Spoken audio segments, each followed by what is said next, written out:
नमस्कार. सर्वेश्वरी नमस्तुभ्यं सर्वसौभाग्यदायिनी सर्वशक्तियुते नन्ते जगदम्ब नमोऽस्तुते जगदम्ब नमोऽस्तुते जगदम्ब नमोऽस्तुते.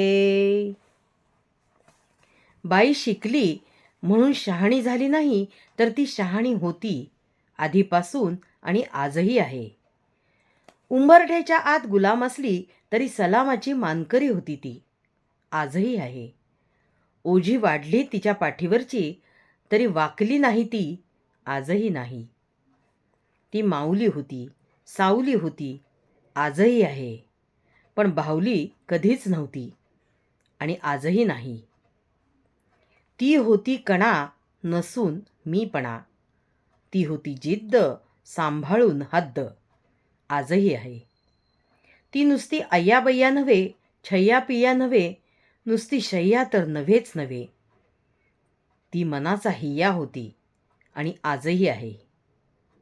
तीच पणती, तीच तेल, तीच वात, तीच ज्योत, तीच तेज, तीच प्रकाश, जळणारी आणि उजळणारी, तेव्हाही आणि आताही. मार्ग खडतर, आयुष्य दुस्तर, मात्र ती कणखर. सुख कणभर, दुःख मनभर, तरी ती घरभर आभाळा जशी आहे. स्त्री शक्तीचा जागर या अंतर्गत आपण देवीच्या 9 रूपात रामायणमधील स्त्री पात्रांची माहिती घेत आहोत. नवरात्राचा दुसरा दिवस हा माता ब्रह्मचारिणीला समर्पित आहे. आजच्या दुसऱ्या दिवशीच्या देवीच्या ब्रह्मचारिणी रूपात आपण माता कैकेयीची माहिती पाहणार आहोत. यासाठी मी गुगलचा आधार घेतलेला आहे. रामायणातील सगळ्यात नकारात्मक घृणापात्र व जनक्षोभास जन्म घालणाऱ्या स्त्री पात्र कैकेयीविषयी आपण आज माहिती पाहूया.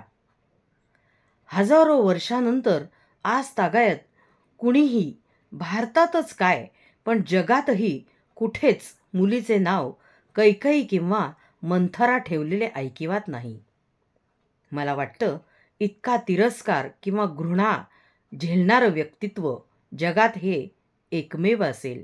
नव्हे, कदाचित आहे व राहीलही. कुपुत्रो जायेत क्वचिदपि कुमातान भवती, असं एका सुभाषितात म्हटले आहे. म्हणजेच मूल वाईट असू शकतं पण आई कधीच वाईट नसते, असा दावा सुभाषितकार करतात. मात्र या विधानाला अपवाद ठरली ती कैकेयी, राजा दशरथाची पट्टराणी आणि भरताची आई. स्वभावाने हट्टी पण अतिशय मानी, युद्धकलेत निपुण असणारी कैकेयी. राजा दशरथाला युद्धात विजय मिळावा म्हणून प्रसंगी त्याच्या रथाचं मोडलेलं चाक आपल्या शक्तीने पेलून धरण्याचं सामर्थ्य बाळगते. दशरथाला विजयी करते आणि त्यांनी आनंदाच्या भरात दिलेले 2 वर पुन्हा कधीतरी मागेन असे म्हणते. भरत तिचा मुलगा असला तरी रामावरती जीव ओवाळून टाकते. मग तोच राम राज्याभिषेकाच्या प्रसंगी तिला नकोसा का वाटू लागतो? तर कुसंगतीने.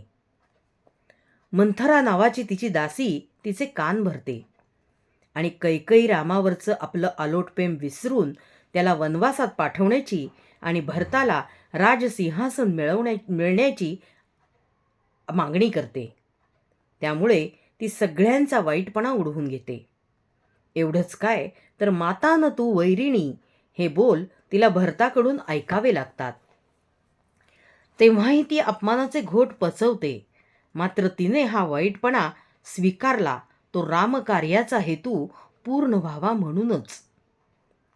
श्रीराम राज्यकारभार करत बसले असते तर रावणासारख्या दुष्टांचा नायनाट करून प्रजेला अभय देण्याचं त्यांचं अवतार कार्य राहून गेलं असतं.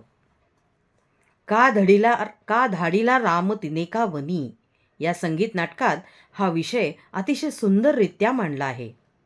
कैकेयीची ही व्यथा फक्त रामाला कळते, म्हणूनच त्याच्या मनात कैकेयीबद्दल कुठेही तिरस्कार नाही.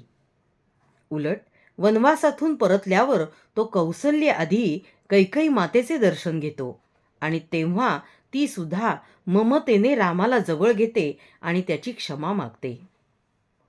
स्त्रीचा हा स्पष्ट वक्तेपणा कधीकधी जिव्हारी लागणारा असला तरी त्यामागे तिची मनोभूमिका वेगळी असू शकते.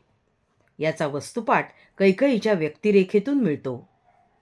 राम कार्याला हातभार लावणाऱ्या, नव्हे तर त्या कार्याची जाणीव करून देणाऱ्या, प्रसंगी स्वतःकडे झुकतं माप घेणाऱ्या या दुर्गेला सादर प्रणाम. जय जगदंब. माझा हा उपक्रम आपल्याला आवडला असल्यास लाईक कमेंट जरूर करा आणि हो, अजून चॅनेलला सबस्क्राईब केलेलं नसेल तर नक्की करा, म्हणजे यापुढे येणारे व्हिडिओ आणि या आधीचे व्हिडिओ आपल्याला पाहायला मिळतील. जगदंब जगदंब जगदंब.